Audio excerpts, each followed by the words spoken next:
What's up, everybody? Welcome back to your favorite New York Jets subscription podcast, Badlands. I'm your host, Joe Caporoso. Sunday AM Coffee, Jake Asman on the feed, was also at the live show last week. A very special guest for Sunday AM Coffee. It's draft week, so we're going to preview things to start your Sunday off. Jake, how's it going? How you feeling? Fresh back from a Yankees game when we're recording this. How you living right now?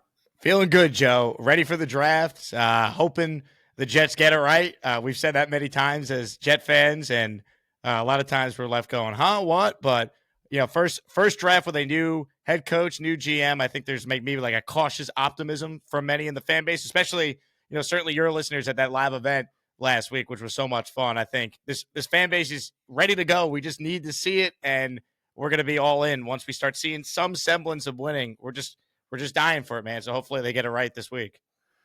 It's a big week, man. Draft week is just always such a key tent pole for us Jet fans, where, especially for people like you and I, it's just like an onslaught of content over multiple days. And before we wrap, you could shout out a really exciting event you're going to have going on. I know we're all going to have our mics fired up from Thursday all the way through Sunday. And before we dive into that, to have the energy to do that many podcasts, we will be continuing to crank through with our friends from Magic Mind, which I have been consistently having every morning with my coffee as a supplement. I don't replace the coffee with it because I still need my coffee, but the Magic Mind every morning tastes good.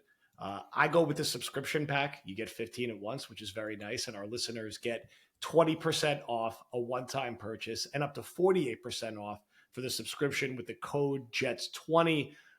Great natural ingredients. And as I've said many times on this feed, an easy thing to integrate into your daily routine, helps my focus in the morning and helps me when I have to do 71,000 podcasts throughout a single week. So check out the promo code JETS20. I'll have the link in the bio. Use the subscription feature that Magic Mind has. You like the taste, it goes down easy in the morning, and you'll be in good shape. So draft week, as it stands right now, it feels like this is a Warren or Membu conversation. Now, it's usually never that simple with the Jets, but betting odds wise, it's pointed in that direction. I feel like there's some late push towards Warren at this point. We're going to get some other rumors, I'm sure, before Thursday hits. But if someone asks you to kick off this week, who are the Jets taking at 7? What's the first name that pops into your mind? It's chalk. It's the betting favorite right now. I think it's going to be Armand Membu. Now, I'll say this. I do think if they took Warren, it wouldn't be like the biggest surprise as you were alluding to. The thing I do wonder, though, Joe, if we do get that wild card scenario in front of the Jets where, say, all of a sudden it's not Mason Graham going to Jacksonville, it's Jalen Walker. They take a different defensive player there. What would the Jets do if Graham's on the board and Membu's on the board and even Warren for that matter? What would the Jets do if their guy is Armand Membu the whole time, but all of a sudden New England's like, look, we need an offensive tackle. We think Will Campbell's great, but we think he's more of a guard. We can't take a guard 4th overall. What would happen then if the Jets are on the clock, Campbell's there, Warren's there? We've been doing the, Warren versus Membu conversation, but what if it's a different offensive tackle versus Warren as well? But if I had to make a pick today with draft, just a couple days away, I'm going to say Membu, but I guess at this stage, anything could really happen in front of the Jets. A bunch of different scenarios that could certainly change that. Yeah, it feels like the safest bet right now would be Membu. I don't think Warren's too far behind.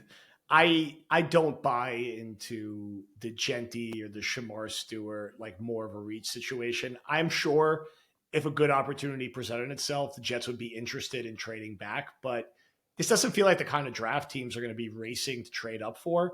So I feel like they're going to end up staying put at 7.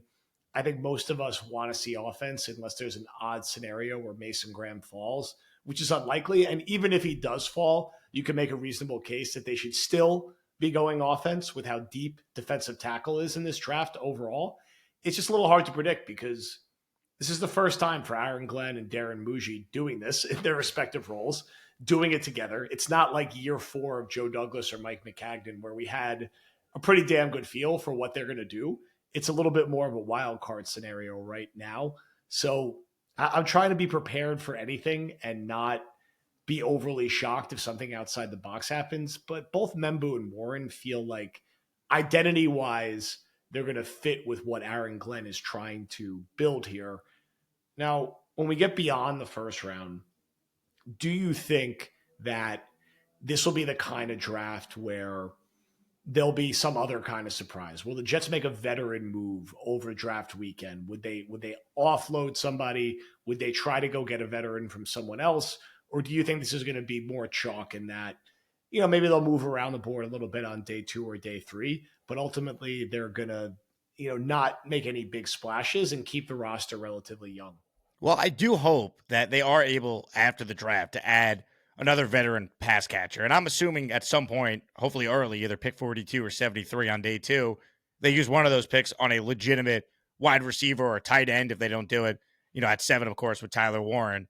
But, to me, like so much of what they do on day 2, Joe, I feel like is really contingent on that number 7 pick on night 1. I know you and Connor have talked about this a lot. I have done it on my show as well. Like, to me, there's really 2 pathways they go. Like, based on what they do at 7, if they take an offensive tackle, the focus on day 2 needs to be weapons. If you take, obviously, an elite weapon you believe you're getting in Warren, well, then the focus, I would imagine, has to be trenches on day 2, whether that be defensive tackle in a very deep class, as you talked about. And obviously, right now, the offensive line, I think we have 4 solid starters, but there's still that giant unknown at right tackle. And then, say they do take Warren, I do wonder, as we get to night 2, if they passed on Membu to take Warren, were they kind of just putting it out there? Oh, AVT is the right tackle as a smokescreen, or is that actually now in play all of a sudden? So much of like the second day of the draft, I can't remember a Jets draft that feels like this, is really contingent on what they do with that number 7 pick first.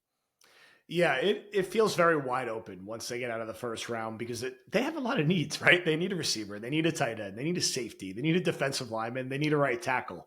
And they can't just kind of skip through the draft without addressing these things because there is only so much work you can do in the veteran market overall. So it's going to be very interesting to see the domino effect of what they do at 7 because they need to nail these picks on day 2 in particular. No one expects you to nail every day 3 pick, but you got to get year 1 contributors at 42 and 73. And thank God it's at 73 and not later in the third round.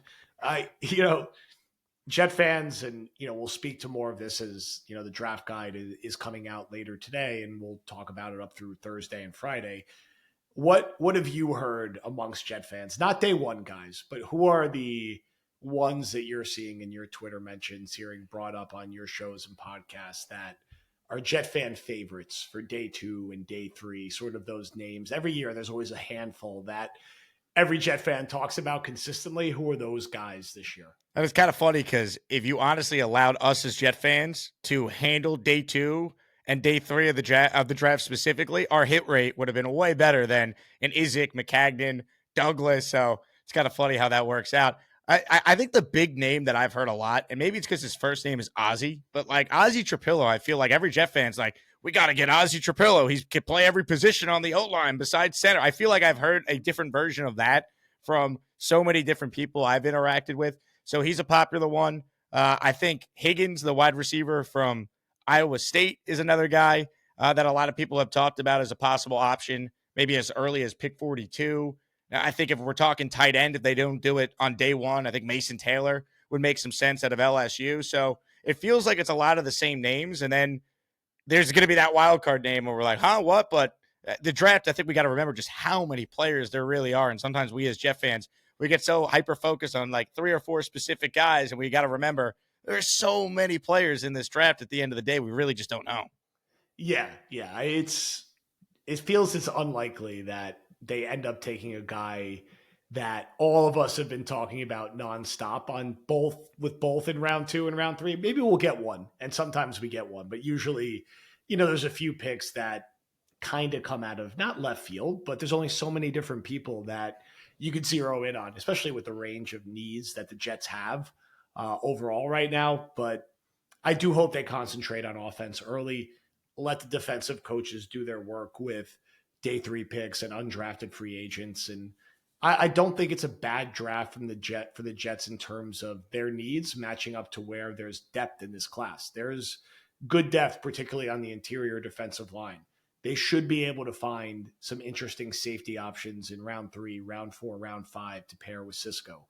Receiver, I know they've not had a lot of luck in the second round, but there's kind of going to be some guys that are going to make sense in the second round. That's not a reason not to take one. So If you believe eventually in we're due. eventually it has to work eventually, because you can't be rolling out Alan Lazard and Josh Reynolds and Tyler Johnson. You need some more juice in that room around Garrett Wilson.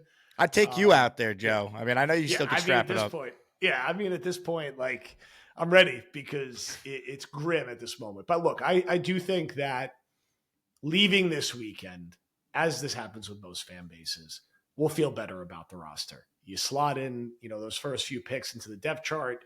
There'll be some day 3 guys that we're all excited about. We'll see what happens with the undrafted free agents. It's an important one, and I'm curious to see the type and style of player that Glenn and Muji align on overall. I guess final question, and then I want you to talk through what you're doing draft night. Where do you see Jet fans' expectations sitting right now? Is this a patient enough fan base that is going to be okay with some early struggles and a team that's more likely than not to be under 500 this year? I would say that feels fair to say at this point. Maybe that changes. Where's the fan base's mentality at this moment right now? It's a great question because I think it's very split. Whereas in previous off seasons, I mean, we all make the same joke, off-season champions again, and this is really the opposite of that. I mean, they have not made that splashy signing. I guess Fields kind of falls under that because he's a quarterback and he's well known from his history in the league. But, I mean, they're not going out there and adding a bunch of high-profile names this offseason. So I think there's a lot of fans who they believe in Aaron Glenn. They loved him as a player. They love the way he's handled these press conferences, how he's pushed back against the beat and the media in some of these interactions. So I think there's some belief in him. And I also think there's a lot of fans that are just kind of burnt out right now. That forget just the playoff drought and the fact that, forget the playoff drought. This team hasn't won more than 7 games in a season in a decade. Like that's really hard to do. I mean, Daniel Jones and the Giants with Brian Dable and Joe Shane accidentally went 9-7-1 and won a playoff game. Like I always bring this up on my show, Joe. We always talk about that 2022 historic Jets draft class that they had. Well, think about the other teams in the top 5 that year. Detroit, Jacksonville, the Giants. I did radio at ESPN Houston for 6 years. The Texans, they were even worse than the Jets. All those teams have not only been to the playoffs, but they've all won playoff games since then. And here are the Jets, and their high watermark the last 10 years has been 7-9 with Adam Gase. If you think about it, or 7-10 with any of these teams the last couple of years. So I think there's a large segment of this fan base right now that is just kind of like, man, just show me. I want to believe in Glenn, but it's once again a first-time head coach, first-time general manager, a first-time play caller. So, well, I think there's definitely maybe some cautious optimism. I really do think the fan base is really just got to see it, man. I'm not buying into all the hype and the hoopla until I actually see some wins. So to answer the question you kind of asked at the top, I think they need to get off to a good start. I'm not saying they got to go 5-0 like it's 2004 all over again, but can they start 3-2? Can they give us a nice early win against a divisional opponent that makes us feel like, okay, we're well coached. We're building something here. I think it's really important for this team to not, start 1-4 and we're questioning everything. I think a good start, get the fan morale really positive at the beginning of the year. I think that will do wonders for this regime going forward.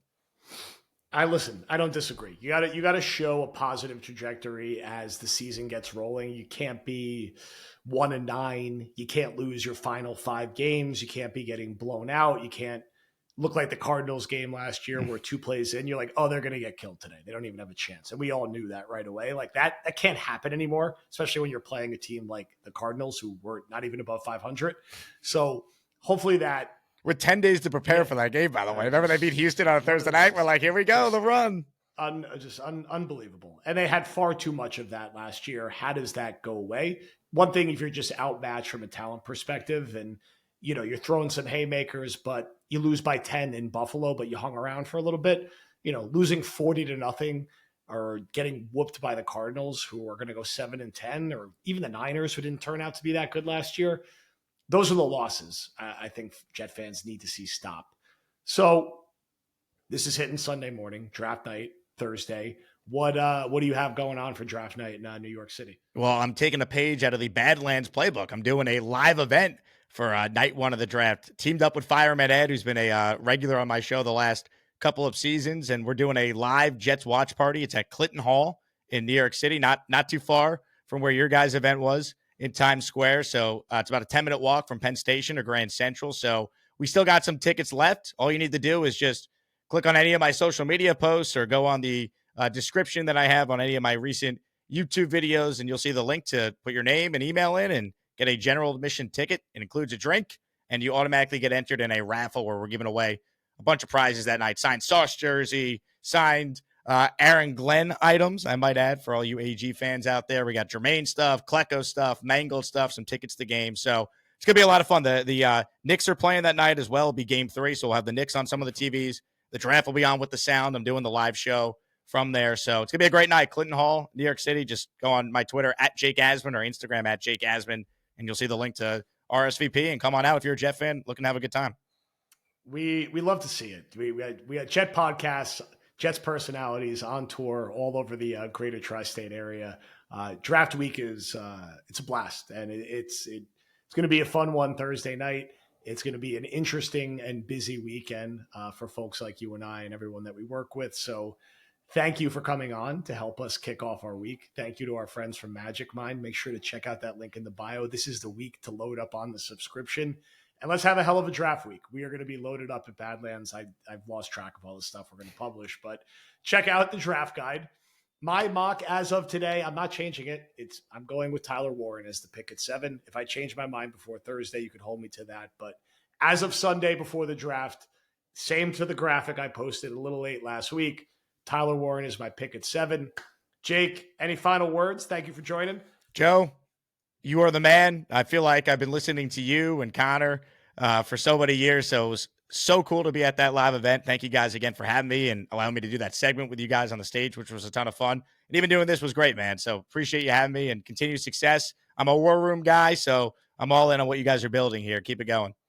Absolutely. Thank you, Jake. And thank you everyone for listening. And we will talk to you soon.